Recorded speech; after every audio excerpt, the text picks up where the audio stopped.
Hello and welcome to another episode of ScholarChitChat. Of course, the podcast where we break down scholarship opportunities, application processes, and share expert tips to help you achieve your academic dreams. I'm your host, Goodness, and today we have a very special guest. Guess who? Chidinma Oli. Welcome. Thank you very much, Goodness. Super excited to be here. All right, thank you, Chidinma Oli. So, yes, in case you want to know more about her, Chidinma is an experienced scholar with a wealth of knowledge on winning fully funded scholarship. I'm going to repeat this, a fully funded scholarships. And today she's here to walk us through the step-by-step process of applying for the Chinese government scholarship, the CSC. If you've been considering studying in China, this is a very big opportunity because it is a fully funded scholarship, and this is the episode you don't want to miss. Over to you, Chidinma.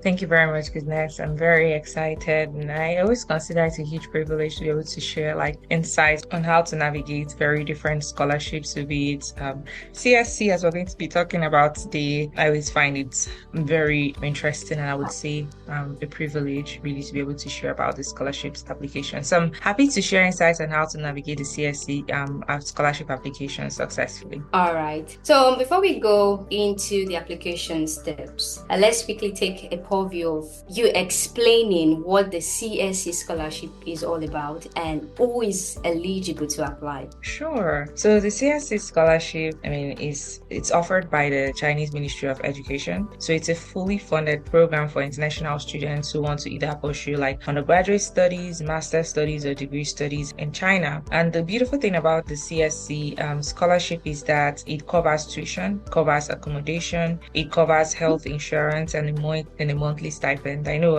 it sounds mouthful, even me saying it. And yeah, I did want to mention CSC simply means the Chinese Scholarship Council. So it's awarded to international students and specifically to Chinese universities that are affiliated with the Chinese Scholarship Council. So it's not like to every university in China, but the schools that are affiliated with that program. So it offers a range of benefits. And in terms of the stipends, I think please always check for the most recent offering when you're kind of making your applications. But it's about 2,500 yuan for undergraduates, 3,000 for masters, and 3,500 for PhD students. These are all in yuan, so you can feel free to convert it to your own currency. In terms of who can apply, basically, they have a very detailed eligibility criteria, but essentially, if you are applying to study for your bachelor's degree, you have to be under 25, for your master's degree, under 35, and then for your PhD, you will be under 40 years old. Some do require IELTS, but however, if you schooled in a country where English is kind of like your the primary language for instruction, I think, yeah, exactly. So I think you can actually provide that, and then that will be waived out for you. I think that you have to be able to at least speak some form of Mandarin. And please, like I said, with this eligibility requirement, the best bet is to always check the website for what they currently have, right? And that thing is, you cannot have another Chinese scholarship at the same time. So if you're already funded for another Chinese scholarship, you're not able to have that. So that's kind of like the loose requirements in terms of who can apply and what the scholarship is about. Okay, and that actually draws me to a question. And you made mention of Mandarin. Is it something similar to what we have in the Korean country, where a student or a graduate who wants to study in the country will have to take a mandatory course? Does it apply like that in China? That it has to be a mandatory Mandarin course? So I do want to say that I declined the Chinese scholarship because I got another one. So I don't have a primary, experience on what happens over there. But I do have someone close who studies there, and it's not so if you are on an English taught track, right? Yeah. Where it's taught in English, that's you don't have to take that mandatory course to the best of my memory. But if you're on a track that is primarily Chinese taught, and I think when you're making applications you see these things, then I think that's where you're required to actually take at least to be able to, you can be able to understand, what I mean. There's nothing worse than going to a class and then you're not understanding what they're teaching, right? However, I think that they also do like offer some trainings for those who just want to learn Mandarin to help in like daily communications and things like that, which I think will be helpful. So in essence, I think it depends on the Oh, tracks you're kind of going on. okay. The tracks, are they different I tracks? think it's essentially like English and the Chinese language, so those that are taught, so it's kind of English taught or primarily Mandarin taught, So I think those are the two tracks. Oh, that's good. All right. My next question would be, as a student or as a graduate who is interested in this Chinese scholarship program, now what are the application processes? Can you take us through the steps? Yeah, sure. So I would say that the first step is to choose a university and a program. Well, before I even go into that, I would encourage everyone to kind of just go to the website, do a simple Google search on the CSC Scholarship. You're going to see like their website. I'll encourage you to kind of read and understand. It's one of those scholarships where you just have to read and understand, but it's a very pretty straightforward scholarship if you're able to, like, I would say, understand this. I would say the first step is really browse, read, get information.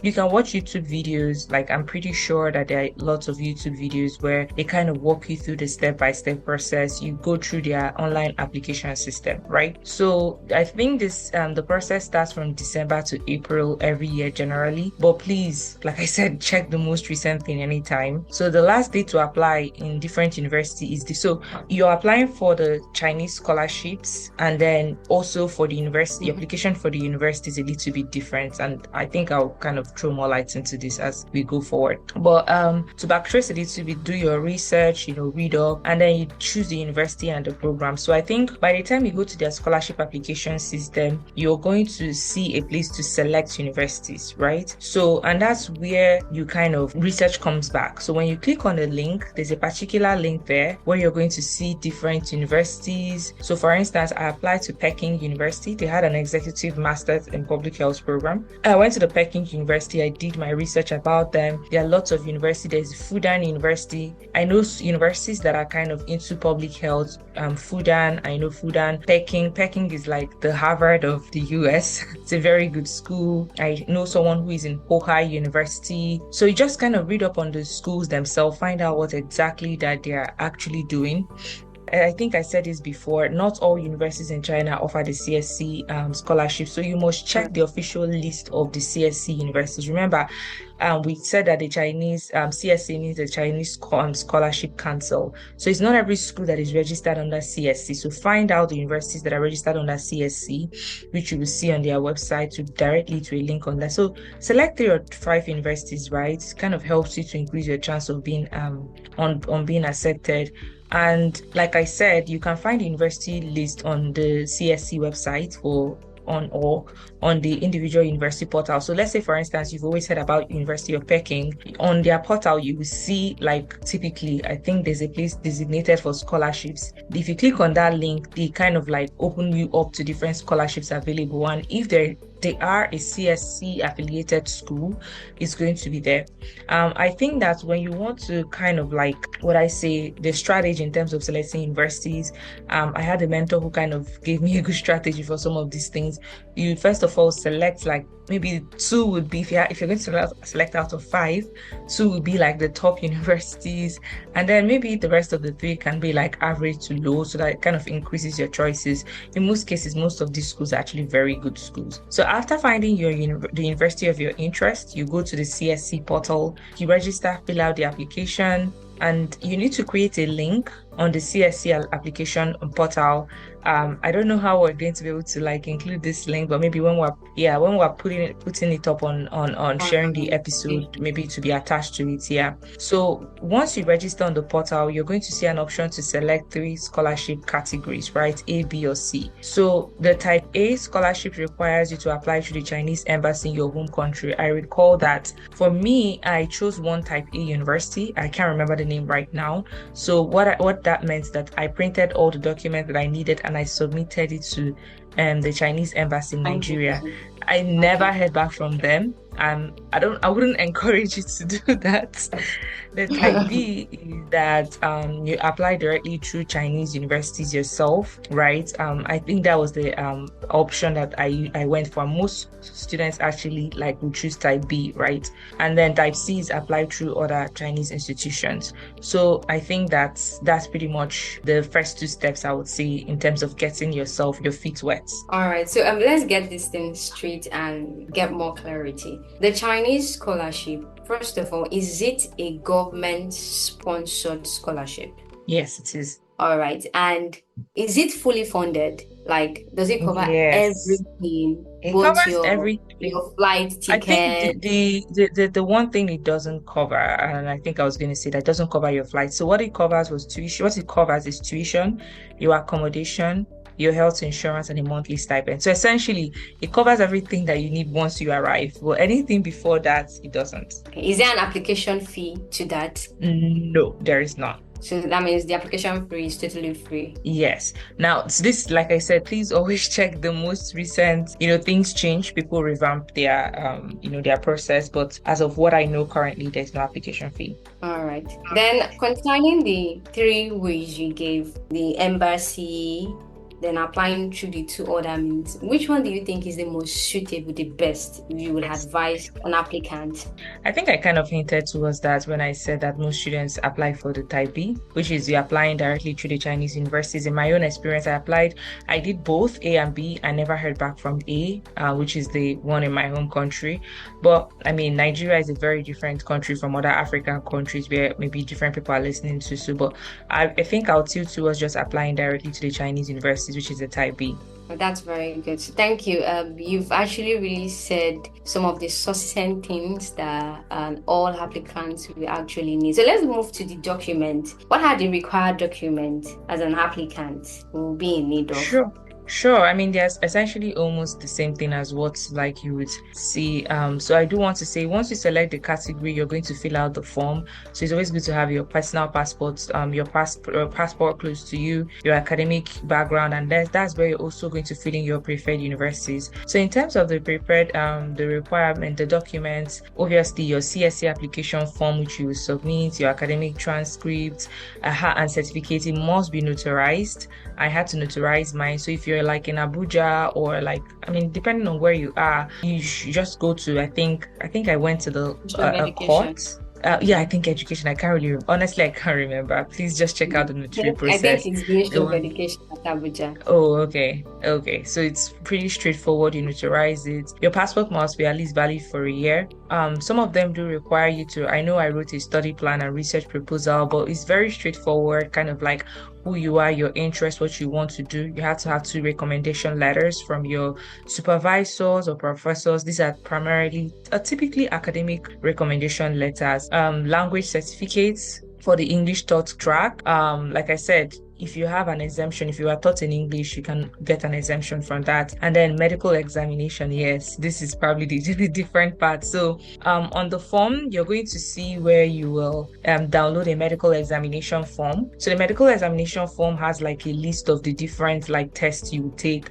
I know I took an EKG, just HIV test, just some basic examinations. Well, those are the typical things that it may seem very complicated, but I think this is the hardest part, honestly. So I think that's pretty much all you need. But most of these things are also detailed on the website. So read it, get ready, and yeah. All right, so I have 2 questions in one. Concerning the medical examination, do they have a specific kind of hospital that you need to get this from, or any hospital? The second question is, this is Chinese. So all your documents, do they require you to translate it to a Chinese language, or it's fine like in your own home country language? Oh no, it's all in English, at least for my maybe because I was going for the English track, I don't know. But mine, everything was in English.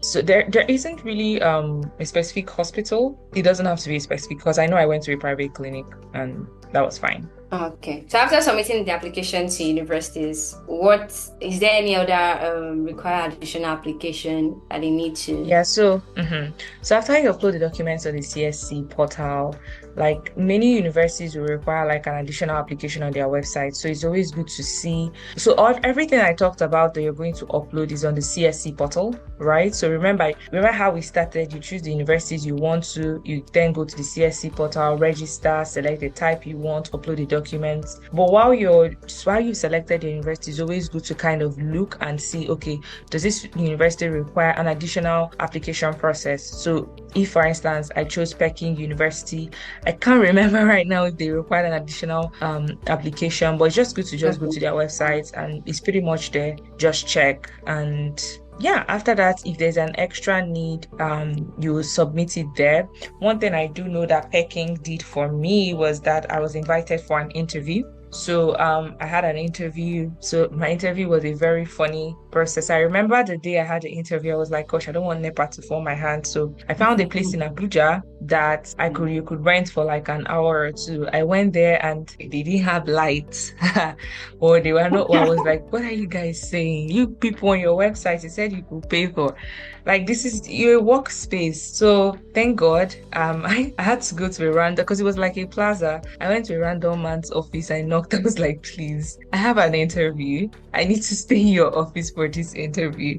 And I'm really so grateful for him. He was like, yeah, no problem. So I literally sat in front of him and I did the interview. It was so, because imagine sitting in front of someone you don't know and people are asking you questions. It was really nerve-wracking, particularly for someone like me that likes my things like, ordered in a particular way. But he was very kind to me, and then he was like, are you applying a scholarship? And I think he was like, they would want you, right? I was like, yeah, it's actually a scholarship. So it's very helpful. So pro tip is, it depends on the school. Some schools may not require you to do an interview, but I think I know someone else who was also required to kind of have an interview, right? So I would say have the interview, prepare for your interview. That's another process itself, but it's pretty straightforward. Maybe they'll just ask you a couple of questions like, oh, why do you want to study? What do you have? I know I prepared a PowerPoint for it where I kind of introduced myself, introduced my study plan and everything. But you are very, very helpful, very kind, and it was a very good interview. Oh, that's a very good one, especially when you're even from Nigeria. Just know that, just avoid being shamed. It actually has improved now. And now that we have different electrical bands, so some areas you have more light stable, while some is still like a normal holding days period where you have to still guess or permit that, oh, we didn't bring light today, we didn't bring light, like that. So I thank God that at least they had someone who could actually give you the opportunity to make use of his office to do your interview. All right, I'm moving straight to that. In terms of application, now we want to look at the tips, how to avoid the mistakes. What are the common mistakes as an applicant? What can they make, like in terms of their research proposal and their recommendation letter? How should it be written? Yeah, so I think that's first of all is like the first mistake is people not understanding the process. I think that's probably I won't say the hardest part, but really just sitting down to really understand it. It's not complicated, I promise. It seems like a long process, but it's really not. So just understand the process. I would say like having incomplete application. Your study plan should be really good. Like, I think they give 800 words, which I think is very lenient, because oftentimes in some cases, when the word count is really short, you have so many things to write, it makes it very difficult. So 800 words is really good. So just putting it together, especially now in the era of artificial intelligence, when we're making these applications, there was no ChatGPT or anything like that. So you are forced to really think. I mean, there's nothing wrong with using AI, but kind of also ensure that you reflect your own voice. Don't apply too late. Like for some of these things, for instance, the medical test, all those things, like you need time essentially, right, to get all those things ready, and then read through the university. So for some universities that maybe require additional application after the portal and you don't know it, right, and you just apply for I've applied though, you're not going to get in, and it's simply because you didn't read the instructions. I think the CSC scholarship honestly is almost everyone I know that have applied got it. So it's kind of a Wow. low-hanging fruit. But because it requires details in terms of reading and ensuring, people oftentimes shy away from it, right? But it's really, I would say, very low-hanging fruit. So apply early, apply to multiple universities, like have a very strong study plan, get a good recommendation letter. You can, if you're applying for a PhD, for instance, you can try to reach out to some Chinese professor, like, right, hey, this is what I want to do. They can, like, essentially have to have a meeting with you. If they're okay with you, they can write a recommendation for you. Hey, I'd like to work with these students. So just ensure your documents are fine. And, just to reiterate on the documents, your CSC application form, if it's possible, you can print it out, like read it, right? So you see what you need Yeah. and what you don't. Have your transcripts, notarize your certificates, and then have your study proposal, your examination form completed. The doctor will sign your examination form, right? And there's a space. The form is on their website, so there's a space for the doctor to sign. And after it, you're honestly good to go. That's very good. And that draws me to two more questions before we call it a wrap. For what the scholarship actually entails, earlier on you told us that it doesn't cover the flight ticket, but do you have any idea how much is the cost of a flight ticket, let's say from Nigeria to China? I think that's something that requires, because flight tickets change a lot. I can't really, I think probably what's helpful is to just like check, how much things are currently going. But I do want to share something that's very helpful. So there's actually a Telegram bot that helps you check. It's called Air Tracker. If you go on Telegram, I've forgotten the way to initiate it, but it kind of helps you, I would say, like check the recent, at least affordable flights. But there are so many agencies that can help with flight tracking and helping you get the most affordable one. But I don't think it's really too expensive that is like unaffordable. All right. So my other question is, everybody will be listening now. Oh, China, China, they eat this, they eat that, they eat this, and they're from the Asians. Now, so one thing is, how do you, since you have a friend there, and I'm sure both of you have had several conversations, and he has told you about their own culture that's over there, or how friendly is China to accepting other people from other continents? Hmm. You actually have a brother, not a friend. I mean, I have a friend, but the person I Okay. was referring to, at least the person I'll be referring to making friends, is my brother. I mean, he has had a very good experience, honestly. My brother sends us pictures. I think he's living a very, a very good life. He joined a football team there. They do have like cultural days. He sends us like pictures. So I think people they are very friendly from what he has told us. I don't think So there's no form of discrimination, I mean, segregation. to the best of my my knowledge and my brother's experience, there has been none.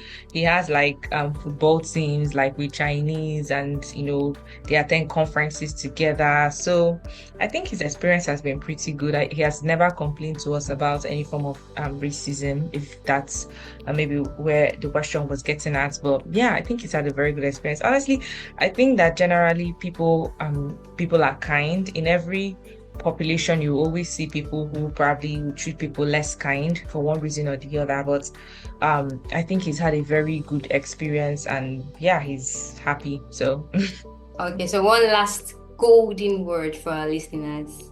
yeah, I would say, I would say the CSC scholarship is an amazing opportunity. I'll say preparation is the key. So follow the instructions, go through everything that you need to go through. And I think that, like I said, is a low-hanging fruit. Most of the people that I know apply got it. So, I think you're pretty much on the right track. All right, so thank you so much for sharing your expertise, your experience, and it was fun. I enjoyed our conversations from the very beginning. And yes, to our listeners, of course, the CSC scholarship is something you want to try. It's from what our guest has said, Chidinma, yes, it's actually quite easy to get, but you have to pass through the orders of being particular and meticulous in, filling your forms and doing the necessary things, getting them notarized, going to the hospitals to get the necessary medical requirements. So, and also, the country is a good country. China, I mean, one of the great nations in the whole world, and they have more resources, and they have some other kinds of food you also want to try out,